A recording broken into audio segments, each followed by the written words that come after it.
I've been to Oxford, I've been to Cambridge, I've been to all of them. And I tell you what, how many have you ever seen anybody in this country who walked into the bank and was giving money based on intellectual capital?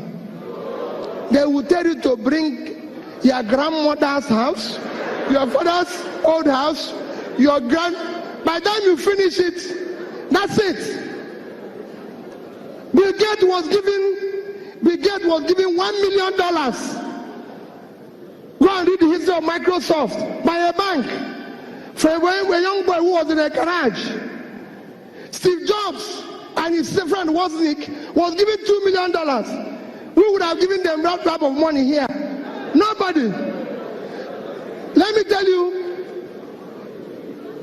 Steve Jobs went and brought John Scully.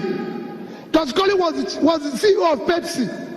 Steve Jobs sent him a text and continued to send him a text. Do you want to continue selling sugared water, or do you want to be part of changing the world? One day, John Scully got up and said to Pepsi, where is president and CEO? I'm leaving this company. I want to go and join these small boys in a garage. Which person will do it here? His people will say that they don't do a medicine. No. Nobody will do it. That's what we have. The government will not support you. You do anything here, the government will not patronize you. They will not patronize the white man. They will not do it. So there's so many things we take against. That is where a journalist had to say, let us take it back. Let nobody tell you there's not enough money. No. Tell me what a governor in Nigeria needs a dispatch rider for. What for? If I tell you how we stopped fuel, we used to have a fuel dump when I was governor. Fuel dump. It was costing us almost 30 million a month. I said, what is it? They say, hey. I said, shut it down. I found out that my convoy in the first 2 weeks, because it was about 22 vehicles, was costing us about 300,000 to buy fuel. Of course, you know what happens to half of it. So I said, okay, you know what we are going to do? Bring down the convoy. People in Anambra here, yeah, I don't use her. I asked them, carry this in and go. Pack it. My convoy is 5 vehicles. And you cannot buy fuel unless I'm inside the car. So I will pay them. No more.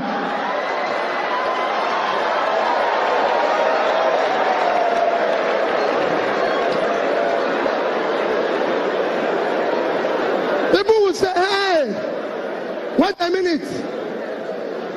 I'm telling the youths that are here, it is your future that they are toying with. I have children, I have kids.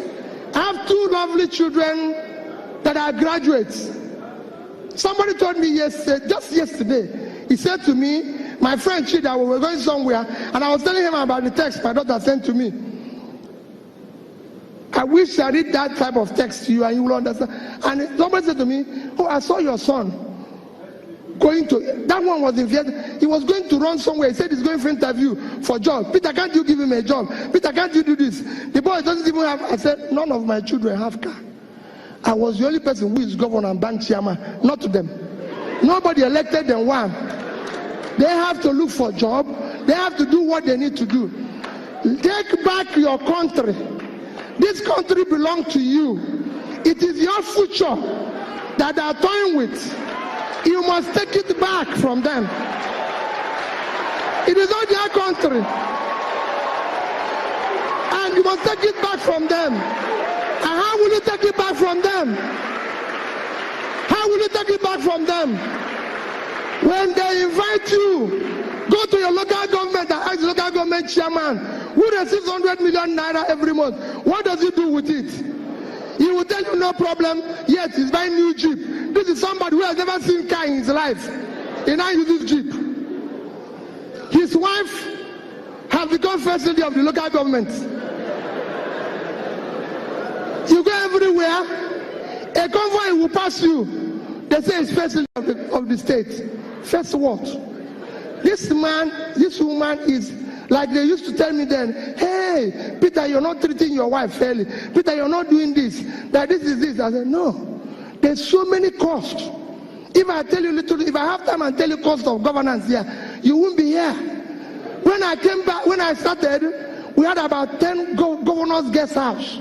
I said, what is governor going to do with this?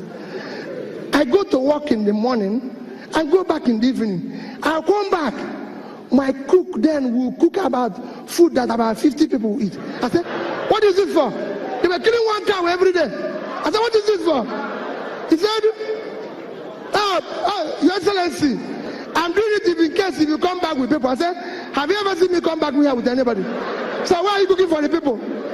Any day people will come here, I will let you know. Cook for only one person. One person. Me. I said, don't do it. You know, I come from Anambra State.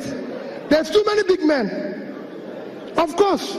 Like I told them, I said, don't allow any of them to come here.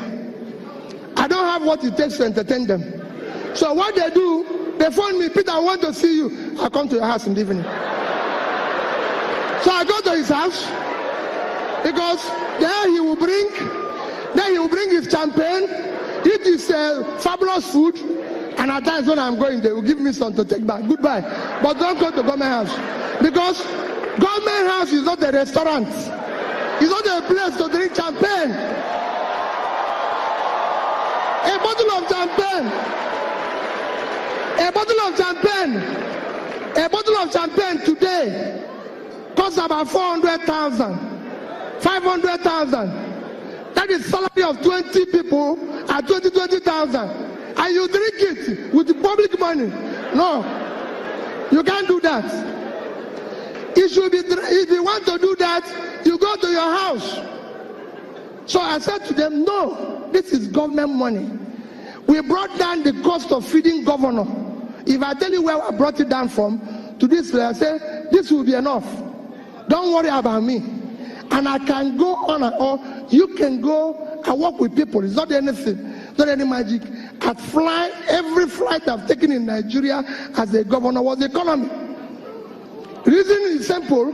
If I come, they say business class 54,000. Another one, you go to internet, is 19,000. Is it not just from Abuja to this for 40 minutes? Why would I pay additional 1,000? I said no. I went to Young Shagura and said, your hotel in Abuja, can you give me this guy? He gave me 50%. So to sleep there is 30,000 naira.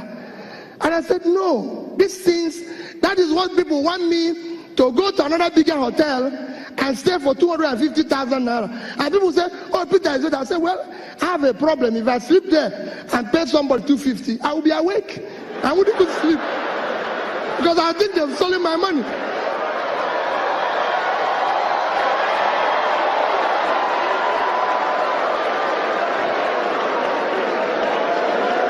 Because I would think they have stolen my money. So it is important that you understand our government, we need to shut down cost of governance. No state government needs a house in Abuja. The governor doesn't live in Abuja.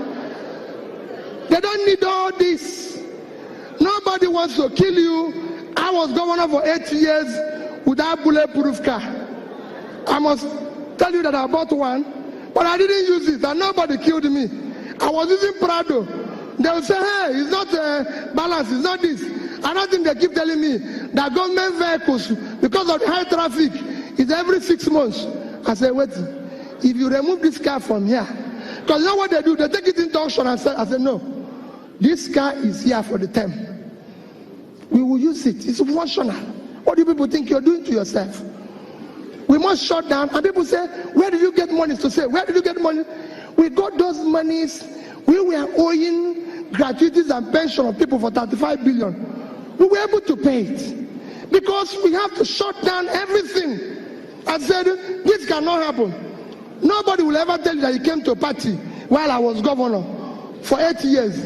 It's not a party, it's not a nightclub. No, it's governor's lodge. When I finish, I go home. If anybody wants to dance, he goes to nightclub. That is his business. And I take this. So all I'm trying to say is that we can change. No visitor we put in a hotel if you have any value to offer. And go and check. We are number 1 in implementation of MDG. We got an award for it. I spoke at the UN.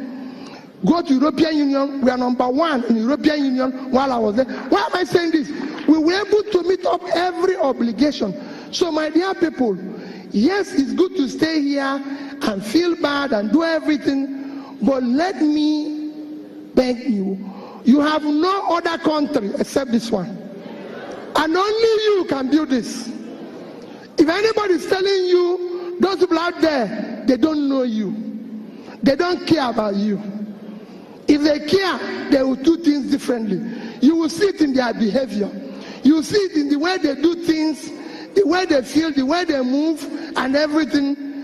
In that, because they are doing that, what I beg you is that you must, like Olisa pleaded, get up and decide to join politics.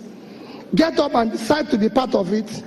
The man who is leading the revolution in Hong Kong is 17 years old. He's 17 years old. My dear people, the society we have them to abuse today will take its revenge on all of us tomorrow. Thank you and God bless you.